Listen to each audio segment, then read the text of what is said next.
You alright? This is episode 4 of Isolation Station. I hope you're all having a good day. Apart from those people that did the Kong line in the street. And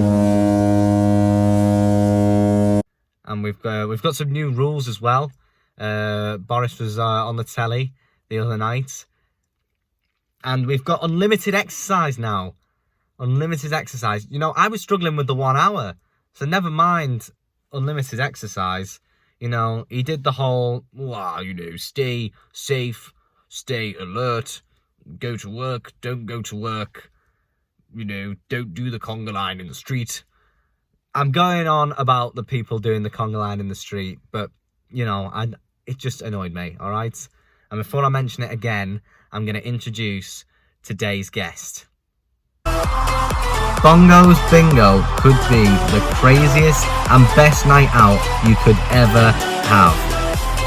It is a cultural phenomenon that has swept all over the UK and all over the world. It combines the ordinary game of bingo with raves, drinks and a good night out. And today I am going to be joined by the man behind it all. He's an absolute legend. It's Jonny Bongo. Hi Johnny, thank you very much for joining. How you doing, brother? Are you okay? Brilliant, mate. Is that a guitar in the background, or is it far away, or is it a ukulele? What's going on? It's actually a ukulele up close. I know. Nice. I have different things up each time, and I went for the ukulele this time. Yeah. And a little nod to VE Day last week. Oh, of course. Yeah. Did you enjoy yourself on that? Yeah, I did actually. Well, I did a bingo in the street. Brilliant. I did a street party bingo. It's the second one I've done in my road. So just busting to do something, you know what I mean, with all our bingo shows being postponed at the moment. So yeah, of course. Just set the speakers up outside and had a party. I'd love to be one of your neighbours. God, nothing like that Good going on in my street. So I think one of the first questions I've got to ask you is how you feeling and how you finding lockdown. It's a mixed bag, really. It's tough in the sense that I was talking to some of the other guys that work on the shows with us and on stage, and sort of coming to realize that we never really thought about it, but even though we'd be doing shows maybe 2 or 3 times a week, we'd actually you get like an adrenaline buzz performing and doing the shows. So we don't have that now. We're missing that sort of like the job of being on stage, and so it's good. Like I'm lucky. I've got like a bit of a garden. Live quite near a couple of parks, and I've been spending. My girlfriend's still been working, so I've been spending a lot of time taking my son out, who's 2. So it's one of those when things could be a lot worse. The weather's been good, but it's also just the unknown of not knowing when we're going to be able to start back with the bingo shows. But we've been lucky enough that we were doing a stream, so we were streaming some like bingo and quizzes online. So hopefully we're going to start that back up again. It's just something to do. Do you know what I mean? Yeah, of course. It's like probably why you've started this. You're just looking. Yeah. You need to keep yourself occupied. And you said you've been doing your live streams on Twitch. So what has the reaction been like for that? Well, it was crazy. We started it. It was just the week before the actual lockdown came into place. So it was when I think Boris said, don't go to pubs, but pubs didn't close pubs. It was all when it was a bit like, up in the air. So we started it just, with the guys. We've got a really good technical team and, sound engineers and cameramen. And we put it together within like 48 hours and the reaction was good. It was just something for a bit of a laugh. It got, we did a few takeovers of Lad Bible, and it was nuts, for something that we just put together. It actually, the production of it was good. But when the lockdown came into place, we couldn't do it in our own venue. So we actually wanted to keep it going because some, people were getting in contact with us going, this is like, we're really enjoying watching this. It's like lightening our mood. We can like bit of escapism and switch off for a couple of hours. So we thought it would be the right thing to keep going. So we did it, and we hired out apartments, and there was like 7 or 8 of us living in different apartments on the one floor. So we did it for another couple of weeks, but it was just too hard living away from home. So the plan is, now that the lockdown is eased and we can potentially in the next couple of weeks probably go back to doing it again in our own venue. Now, Bongos is basically a phenomenon over the UK and the world. It's so successful, and you'd normally think that bingo is like for elderly women, like with dabbers and stuff like that. But you've completely spun it on its head. I was 18 in October, so I've actually never been to Bongos, mostly because it's so popular. It's always booked, isn't it? So you'd have to book like weeks in advance, So when I eventually go, what would I be in store for? It's a tough one of the hardest things that as a company is us actually explaining what the thing is, what the night is, and people get so much sort of different reviews of what it's like, and the main thing is that we always say is it is bingo. You still will play bingo like old ladies do in bingo halls, and we get quite a lot of them at our events anyway. The event, one of the things is the crowd is so mixed. So you've got all ages, it's just such a majority female, but, the atmosphere is so good. It's just a big laugh. It's just bingo with a load more music and mad prizes. And the main thing is that I think why it's been so popular and successful is it's like a form of escapism. People go, you don't have to be all like dressed up. It's just, you just go and let loose, and everyone's on the same wavelength. And it's just good fun. How did you come up with the idea for it? Well, it started because I'd for years I'd done this pub quiz in a bar in Liverpool, in the Shipping Forecast. So I'd done that for about 5 years, and it was the same concept. It was, sometimes you can imagine a pub quiz being a load of old eggheads in a pub, and the same team win every week, and the questions are fucking really hard. So for what I did was I got this quiz, and it was like everyone. It was kind of like accessible for everyone. It wasn't really easy, but you'd still get quite a lot of the questions right. There'd be quite obscure like bonus rounds where everyone would like participate and get involved in like dressing up or just recreating stuff out of paper mache, and so it came from that. It stemmed from that. So it was the same sort of like method behind it. Take bingo, which it can be perceived to be a bit boring, and put all these other elements into it, but still keep it bingo. I think there's other nights out there that since we started, we get quite a lot of copycats and people that sort of try and steal the idea to an extent. But what a lot of the people do is they make the mistake of not actually doing bingo. They have a bit of bingo, and then they try and do all the rave stuff and the rave elements and the prize elements. But really, if you not the fact that it works well is it's still playing bingo. You're still going to sit there and actually play.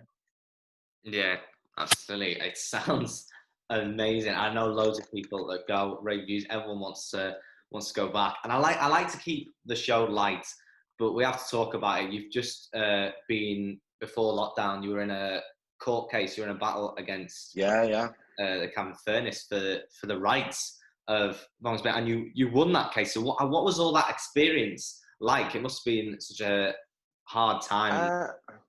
It was, to be honest, and it was probably one of the most stressful times of my life, really. In a nutshell, it basically was, this was something I created along with my business partner, but on the actual creation of the event and the concept, and my business partner would put that onto me. The fact that it's called Bongos Bingo, and I go as Jonny Bongo, and so all the actual elements of it, the night wouldn't be what it is without my business partner. He's the one that's pushed it to take it all around the world. But as far as the creative side, to me, this is like, it was like my baby. It's something I've conceived. And what Cavan Furnace did was they tried to say that it was them that created it. And, the whole thing stemmed from that my business partner worked at Cavan Furnace at the time. So they'd been given legal advice because because he worked there. They were kind of saying, "Oh, you might actually get a claim to this." So they went down. You know, I was sat in. It went on for over a year, and I was like, to be sitting in lawyers' offices. This was before it went to court, and we're trying to work it all out. And to have someone look at you in the face and say, "No, we created it," and I'm like, "This is the most mental thing. Like, it's the most. I can't." And I'm going to them. I can't even understand. Like, and they're like, "No, it's ours. We own the brand. We own the name. We own." And it was just like insane. And that's why when we went, I was like, "Well, we'll go to court. We'll take them to court." But luckily, it went our way, and it went our way really well. And actually, once it got to the sort of, it was the build up to the court case was really, you know, almost a year of just like, oh my God, I can't believe we're going to have to go to court, like something in the movie. It's like, it wasn't like it was like high court. It was like proper, you know, scary stuff. But actually, once it started, and you could see the stuff that they were trying to say, and you could sort of sense from the judge that, you know, you could have kind of, it felt, when the case was there, it felt good. It almost felt like we were in our own movie, and it was like, and our legal team were amazing. And at the end, when it came to me taking the stand, and I think the most confident thing was all I had to do was tell the truth when I was, you know, being interviewed by their barrister or whatever. I just answered the truth, and I think that really just was the most easiest thing. I think the most stressful thing is probably if you're in court and you have to lie or make stuff up, you try not to trip yourself up. And whereas it was simple for us because we just honestly just had to tell the truth. But it was good. It was a long process, but you know, to get the result and to win on every point, it felt great. It was a brilliant outcome, of course, and you know, I'm made up that it did go your way. I'd say one thing as well, actually, is that, you know, through it all, the one thing I didn't want to happen as well was it was going on behind the scenes, and I was really worried about it spilling out into the media or spilling out into social media. And, you know, I kind of wanted to get it all sorted. And then, but obviously when it went to court, and I was worried, you know, of like just what people would think. But, you know, people love what we do, and they're so supportive of us as a brand and a company, and of myself. And that was the one thing that kind of got me through it, was once Camp and Furnace announced that we own the brand, when they were making their claims, like the public was just like, well, that's bullshit, kind of, you know what I mean? So to have that support the whole way through it, you know, anytime you get in a taxi and someone would say, "Oh, the court case, how's that going?" To know that everyone was on your side and sort of believed in us it was just such a great help through the whole thing. Because you are the selling point, and obviously you've got some amazing hype men / dancers as well. So yeah, where did you find these mad fellas that want to do this for you? It's weird. It's all the people that work for us on the show side, dancers and hosts. It's always really organic, and it's always people that we know, or, you know, Susie and Heidi, who dance with me now, or before that we had Sweaty Betty. And they're all people that, like, I've just known and say, "Do you fancy this, or do you fancy having a go at hosting?" Or, you know, I think we've got 11 in total, but it's always been really random, really organic, really just once we tried to audition for it and try and, you know, get people to send in tapes and clips or whatever, and it just didn't work. It's always been nice that people that friend of a friend, or, you know, it's weird that way. You've been labelled the Bingo King by many, so you must have a favourite bingo call. What do you reckon? It's probably 33, the Irish one. As soon as 33 comes out, you'll find out when you come to a show, when this is all over. And yeah, 33. It triggers an Irish banger, like Bewitched or Ed Sheeran, Galway Girl, and stuff like that. So that's one that everyone gets up on their feet. My mum actually went last year for the Paddy's Day one, and you did have. I think I remember. Yeah, she was on one of the benches with her swinging her top round her head. I hope not. Does she have like a sort of like an emerald green bra? If you check in her check in her drawers, it was like a green sparkly bra. Oh God, I hope not. I really hope. Have a little check anyway, because I think it was her. And if you do find the sparkly green bra when you root round your mum's drawers, you'll know it was her on the table. Right. Okay. But she had fun, like. Yeah. I'm a little intrigued now, but I think that's weird. But of course, you had Bewitched playing that night, so you have loads of sometimes celebrities coming to perform and stuff like that. So, what's like special guests have you booked that have actually surprised you? Like, wow, we've got them to perform. One of the biggest ones I loved was we had Khalees. She did some of our birthday shows, and she did some big shows with us in Manchester and Newcastle. But we've done some. We had Nadine last year, or just the Paddy's Day. She was doing the last shows before we had to postpone them all. We had Fleur East over Christmas.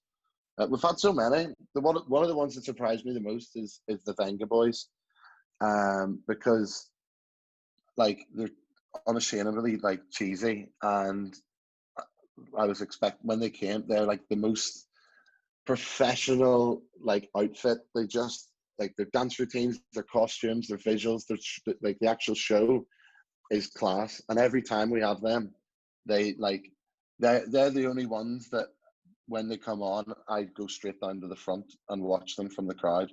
Now you have some amazing prizes on offer all the time, and like a Henry Hoover. Henry Hoover is my favourite, and you get loads of cardboard cutouts as well. I think they're the fan favourites. But what's the best cardboard cutout you've ever given out? We've got some good ones. In fact, from that street bingo, we gave away Ainsley Harriott and David Attenborough. I'm actually looking out my window. Ainsley Harriott, the guy that won it next door, he's put it on the side of his garage. And the 84-year-old woman, Joan, from across the street, she's got him in her front door. So like I watched their paper boy the next day after it, like absolutely like shit himself when he seen David Attenborough as soon as he went to the front door. So Attenborough's good. Ainsley's good. We've gave away Kim Woodburn recently, from How Clean Is Your House? Oh, of course. You know that woman? Yes. So it just depends.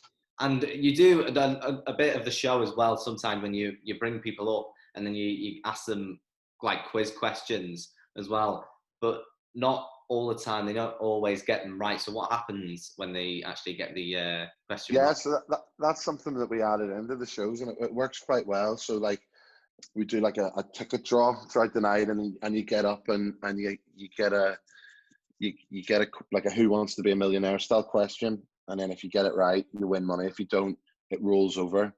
So like you basically have to do the walk of shame in front of like 1,000 people calling you a dickhead. So like, yeah, and it's tough as well. I've seen people lose a couple of £1,000, like £1,000 questions, and it is hard when they get it wrong. Like, but sometimes it's good when they get it wrong. When someone comes up and they're a bit cocky and they're a bit, and you kind of think, I really want them to get this wrong. It's probably really horrible to admit that, but sometimes, well, it's true. It's like when you watch Who Wants to Be a Millionaire or anything, or The Chase, and if part of the contestant, you're like, I don't want them to win. Yeah, no, absolutely. I totally get what you mean. And last October, was it, you took over the breakfast show on Radio City as well? That must be a mental experience. How was that experience for you? Was that October? I think it was. I think that's my journalistic skills. Wow. That's so long ago. Yeah, no, that was fun. We did with Heidi and Susie and our technical tech Tom. That was good. I'd done previous work on different radio stations on Capital and Juice, and it was great to have an opportunity, especially for the guys as well, who have never done anything like that, to take over the breakfast show. It was really good fun, like, and hopefully we maybe get to do something like that again. Loved it. Now, going back to lockdown, are you sort of like getting used to sort of the normal things with lockdown? Because I'm still not getting used to it. Like, I put aftershave on before this interview, thinking, I don't want to give off the wrong impression if I smell bad. when I think like, he's not even here. You know what I mean? Like I put a mint in as well. Like it doesn't even work really. So Why? What is your hygiene usually not up to standard? Is no, it? my hygiene's all right. It's it's what I was thinking. Just normally when I do like interviews like face to face, I would normally be like, all right. I've even done like I'd be like that too. I'm absolutely like I haven't had a shower in 3 days. I'm absolutely rotten, but it's good because you can't smell me. But you would if you were in the room. yeah, Um. yeah. So what was the question? Is it about keeping clean? But not not keeping clean, sort of. Yeah, Because I'm not like I went off a bit of a tangent there. Just like getting used to the normal structure of lockdown. I've never ever had a routine like with the job that I do, and even before I was doing bingo and DJing and doing, but I'd never had a routine, and I think that this is the first time I've had any sort of structure to my days since school. Like I'm up, I'm up every morning with my son.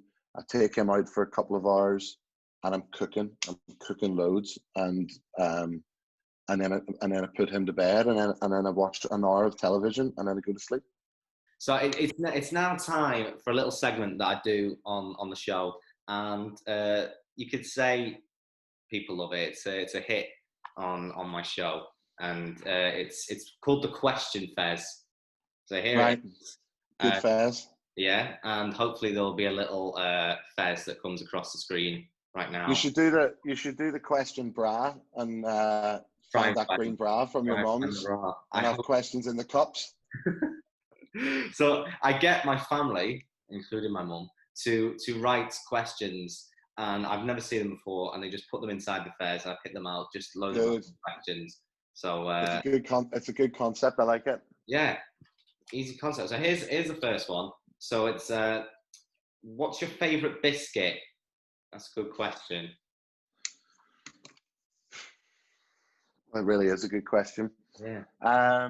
See, I would probably say chocolate fingers, but is that a biscuit or a finger? It's got a biscuit center. Yeah. If I can't go chocolate fingers, Yeah. I'm just gonna go chocolate digestive. Yeah. Classic. Just maybe even a dark chocolate digestive. Oh, that is classic. But yeah, so I'm gonna say dark chocolate digestive. Oh, nice. Sure. But if fingers are allowed, Yeah. fingers are allowed. Chocolate fingers, absolutely. Here's the next one we've got. So what is the one thing that annoys you the most? Interesting one. Well, do you know what? People being late, I hate it. I hate punctuality is the one for me. Yeah. There's not really much else that bothers me. I can deal with people being messy. I can deal with people not showering in 3 days. It's not. But see if someone turns up late, it kills me off. Yeah. Absolutely.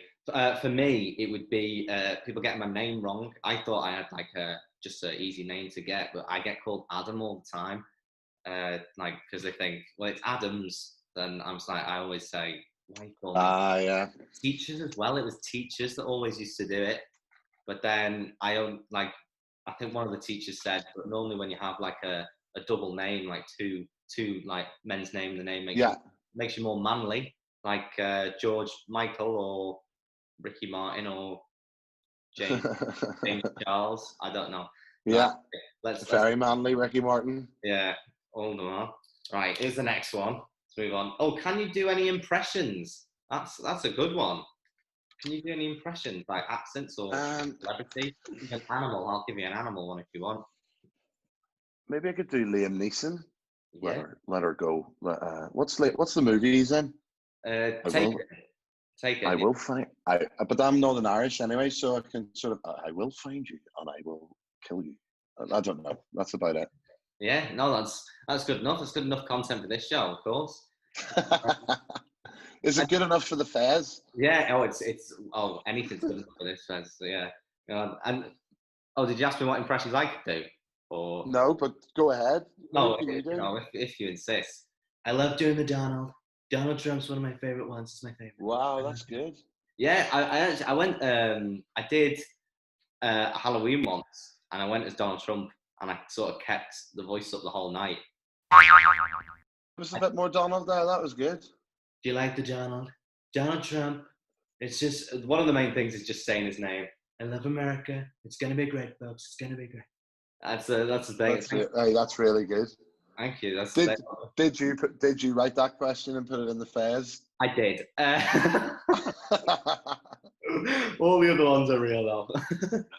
Yeah, just so you could get a chance to do the Donald. Yeah, absolutely. And if you actually watch the intro of this video, if you do like watch it when it comes out, I actually do a Boris as well. So it's so maybe I don't want to maybe. Are you going to do it now? Or you already do it? You're going to do it on the intro? I'll do it in the end, but it's all like stay stay safe, stay at home, That's good. Is that you must be able to do more then. Yeah. Well, Can you do Michael Caine? I only told you to blow the bloody doors off. I don't know. It's all right. And you mentioned Kim Woodburn before. I used to, when she was on Celeb Big Brother, I always just say, "Oh my love, I tell you, my darling." Oh, that was I love doing that one as well. Class. I know. Thank you for doing this, because when I was on, when I did like a internet radio show with my mates. I love doing the impressions on it, but he wasn't a fan of me doing the impressions. It took so much time up on the show, so I'm finally getting to share the impressions. It's amazing. Have you ever watched The Trip? With Rob Brydon, Steve Coogan and Rob Brydon. Yeah. It's just a show of them doing impressions, basically, to each other. It's good. I love it. One to watch. Yeah, no, I definitely will. And there's one question left. I hope it's a good one. Here's the last one. What is your go-to karaoke song? Good question. I probably have quite a few. But I actually go to a karaoke bar called Cooper's in Liverpool, in the centre by Clayton Square. It's basically like the bar from the Star Wars cantina. It's just like from 11 o'clock. It's absolutely wild, and I go in there. And once you've gone in there quite a while, you kind of get like when it's your turn to do karaoke, you get more songs. So you actually end up getting like a bit of a set. So at the moment I get 3 songs when I go to Cooper's. So I'll get up and I'll do 3 in a row. Yeah. So it means that you get the work on stuff. It's not just that one. If it was just the one, I do a lot of country. That's like where I go. That's my go-to in Cooper's. Johnny Cash, Folsom Prison Blues. Kenny Rogers, The Gambler. Yeah. You gotta know when to hold. And then sometimes I throw in a wild card, maybe a little bit of Madness. It Must Be Love. It's quite easy to do. It's just really talking. Yeah. And Penny Arcade, Roy Orbison. Yeah, I'm going to say Johnny Cash, Folsom Prison is my go-to. Oh, brilliant. And I've literally just noticed the unicorn behind you as well. So he was here the whole time. It was here the whole time. Just on peeping over the telly. Just there, yeah. Was that there at the start of the interview, or am I just going crazy? Or is it? No, what I did was I asked my girlfriend to secretly place it halfway through just to see if you'd notice. That's why I was kind of hoping that at some point in this interview, the green bra from your mum would be hanging up over that ukulele. But it's not. It's not. Well, thank you, Johnny, for joining me on. Hey, it's good to chat to you, brother. No, thank you very much, and hopefully I will see you soon when it all opens again. Hopefully I'll get into bongos, and there will be a front row seat for you and your family. Yeah, and my mum. I'll tell her to bring the bar. Absolutely. Cheers, Johnny. All right, bro. Have a good one. Stay safe. Stay alert. You need to stay alert, of course. I hope all your family stay safe. Yeah. Thanks, man.